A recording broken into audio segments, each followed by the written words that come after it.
It's April, and we're back with another market update here on the Austin real estate scene. I'm David Shapiro, local broker and realtor with my colleague Lee Abraham. If you're thinking about buying or selling, reach out to us. We'd be happy to chat with you and talk hyper-local. We're going to get into the city as a whole, but if you haven't heard this from us yet, real estate is hyper-local. So we definitely want to drill down to your specific neighborhood and at least zip code and talk about kind of what's going on there, because it is a tale of multiple markets here in Austin. There's neighborhoods that are hot where things are going really quickly. We just had a listing on the east side go in the first weekend on the market. It went under contract. And then there's parts of town and different listings that are taking a little bit longer, even parts of the east side, so it's just between those neighborhoods, not just the whole area of the east side. Each neighborhood is performing differently. So keep that in mind.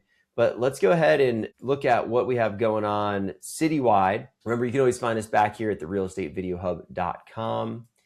And here we go, number of listings. And you can see we bottomed a couple months ago around 2,100 active listings. And we're starting to see it rise just as we anticipated the normal seasonality of the market. We can see that's how it goes every year in the spring heading into the summer. And so what we've been telling people, if you've been listening to our previous calls, is if you're a seller, you want to get your house on the market quickly, right? You want to take advantage of low inventory. And if you're a buyer, hey, if you don't find the perfect home, it's okay to wait because there's going to be more inventory coming. So that's been the general sense. And we're going to take a deeper dive here as we go through that. But I figured we just start off with what the advice for buyers and sellers, which is a little bit different right now. Right. And so that nice jump in active listings, bringing us to just over 2,700 active listings, that's only half the story. That's the supply side. So we look at the demand side to kind of make sense of the dynamic. And we start with the 30-day pending inventory or 30-day pending sales figure. So over the past 30 days, there's been 893 pending sales, and that's an uptick from last month. When we look at that, just under 900 sales per month relative to the number of active listings, there's a little bit over a 3-month inventory, 3.09. If we look at the closed sales for the past month, 741 closed sales, another uptick month over month. That translates to 3.7. So the most current indicators are indicating somewhere between 3 and let's round it to 4-month housing inventory, David. Relatively strong market for the sentiment that's been out there, but kind of in line with our forecasts. I mean, I'm curious to see once we get to the barometer, the exact pendings and listings new every week. So, all right, did I slip us? Okay, so here's the same kind of seasonality you can see, but now instead of looking just listings, we're looking at the 30-day monthly housing inventory. So it's showing both sides of the equation and, pretty consistently in the 5-month range last year. And we dropped all the way down to our lowest point since, about 2 years ago. And now it's going to start to tick back up again. So we'll see how high we end up coming here. But this is anticipated as we enter into the selling season and more people are start to list their homes. Right. And when we go back to that chart, there's a couple interesting ways to look at it. One is how rapid is the seasonal rise in housing inventory over the next couple quarters. That housing inventory should go up. It's just a question of what's the rate of acceleration as it goes up. Then the other piece that's really the most meaningful is where does it peak? Where's the ceiling? And so if we look last year numbers, last season, we kind of set a little bit of a high over the past several years, a little over 5-month housing inventory. That's going to be the key. And I have a feeling that we may not get there this year. We may not hit 5. We'll see. But well, I think that was both of our interpretation a month ago. I'd have to look at when the Iran war started, but that's the key thing that has changed in the last 6 weeks is that, we have this war and that has impacted interest rates, which has impacted what buyers are doing. Right. Yeah, we'll see. But based on the activity we've had even over the past several days, past week, seems like there's pretty robust activity. Okay, number of sales per month, so 741. So we're up over last year. And again, going back, I'd like to see 2019. So maybe next month we can include that to just kind of see when you go back 10 years, where does 741 land? Clearly, we're, in line with the last 4 years, but the peak, which came around May of 2022, so you can see still significantly below those hot years of the early of 2021 and early Right. 2022. And the average sale price, David, it's a deviation back to the new normal. And so last couple months, actually, the average sale price was a little bit below what we were forecasting. And now this has kind of returned to be on par, generally speaking, with what we were expecting. 815,000 average sale price for single family homes in the city of Austin. You have to go back to 22 to the peak to have a higher number. Year over year, down a little bit, but you get the idea. Low 800s, not too bad here for our March number. Yeah, I think if you look, so we're below the peak, about 6% below this 864 number. So unless you bought it in early 2022, you probably would have equity.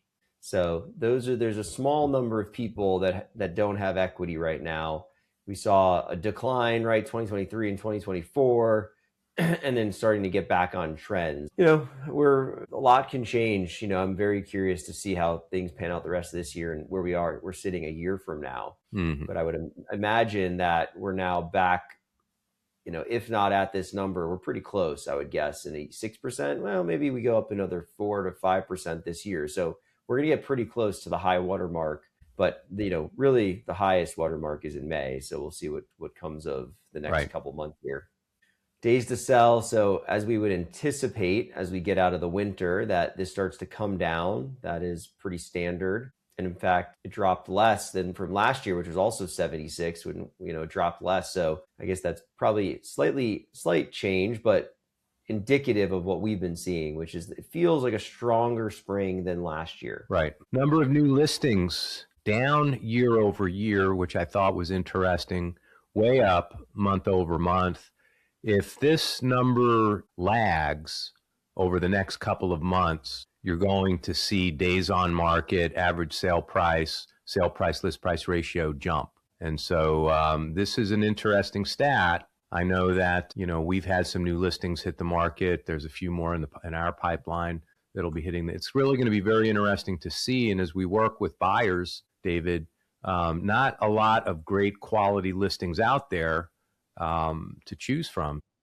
Yeah, I think that's the interesting thing about the numbers is it's quantitative. It doesn't show the qualitative of what are the listings that are out there. And we're not seeing a ton of, like you're saying, of great listings. Buyers are looking, there's stuff that could work, but also buyers are feeling like they have a little bit more leverage than they did several years ago. So they're willing to take their time and try to wait for the right house if they can, which I think is fine in this market, depending on somebody's circumstances, right? There's lifestyle things happening that are also need to be taken into account that, we have clients right now with things going on where their timeline is a little bit quicker because of what's going on in their life. But if those people that do have the time, I think it makes sense to wait and kind of see if you can come across the right thing. We're not going to be back at some crazy seller's market in the next 12 months, in my opinion. You never know, though. Things happen quick. I mean, yeah, especially in this world, it's like interest rates is the driver. So if we were to hit the right number of things that would happen, the war puts us into a recession, plus we have job losses. Oracle announced 30,000 layoffs yesterday. I'm curious. I haven't looked to see how many of those are in Austin. I saw one person post in Austin. Obviously, they have their headquarters right here in town, although they do have a big presence in Nashville, but one of their biggest offices is here. So how does that impact the local economy?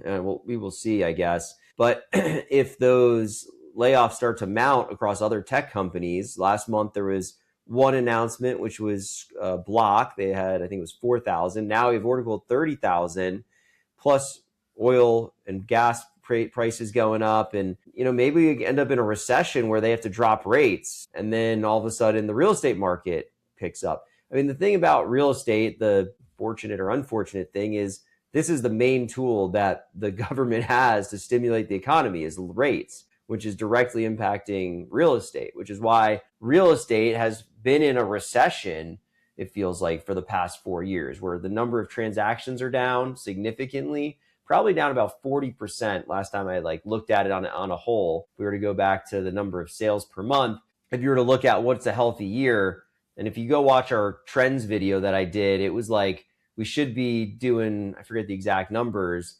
17,000 sales a year at this point. We're doing like 10,000.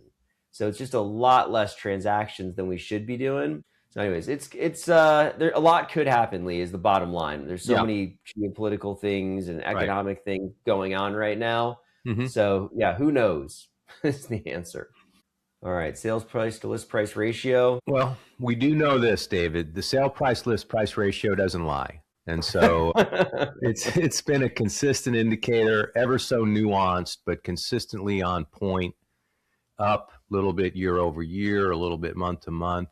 I think it reflects the market sentiment. Is there a disconnect between what we're seeing in the market and the macro? You know, it's fascinating, but right now it does feel like the market is gaining momentum, and the sale price list price ratio is indicating that.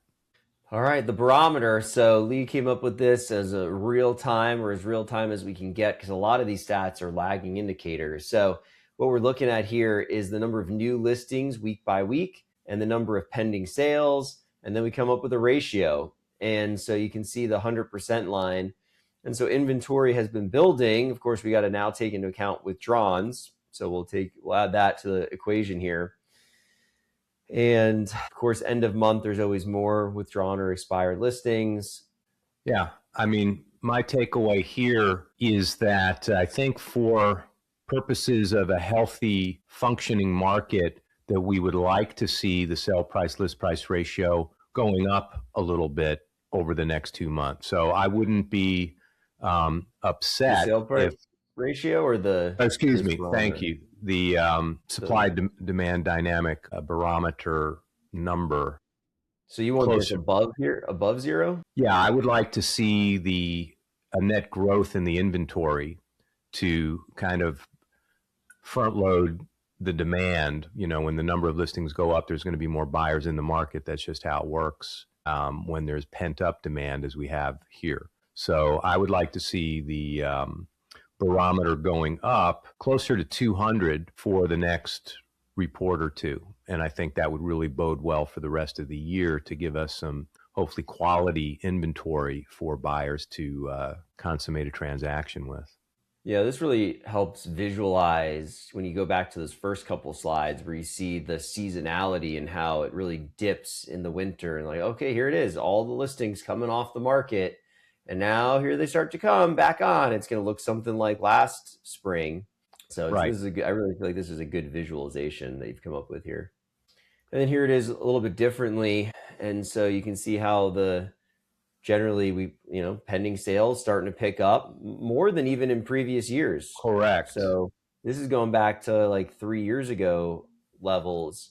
So that's good to see. And then, new listings also going up as we anticipated. I forget, a couple calls ago, I said, hey, I think this year is going to probably look something like this year here, where, the gap between them is not as large as the gap was last year. Look at this huge gap, right? And so this gap is going to be smaller, and we'll see. These lines are converging over the last week, but I imagine this blue line will keep going up now that rates are higher. Who knows? This line could stay flat. It could go down. So, but this one's going up. That's what I'm pretty confident in. Right. And the other part of that is that we haven't hit the peak of the previous years as well. And so it's going to be interesting to watch. But looking at it like this is just a great way to interpret the ups and the downs. And generally speaking, one of the fascinating things about the Austin market is that supply and demand often dance together to the same tune and move in the same direction. So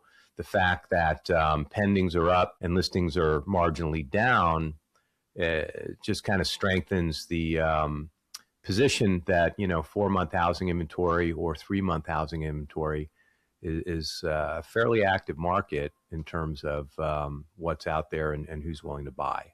So we just need more of all of that to really have everybody feeling good. Mm-hmm. Yeah, more transactions. Right.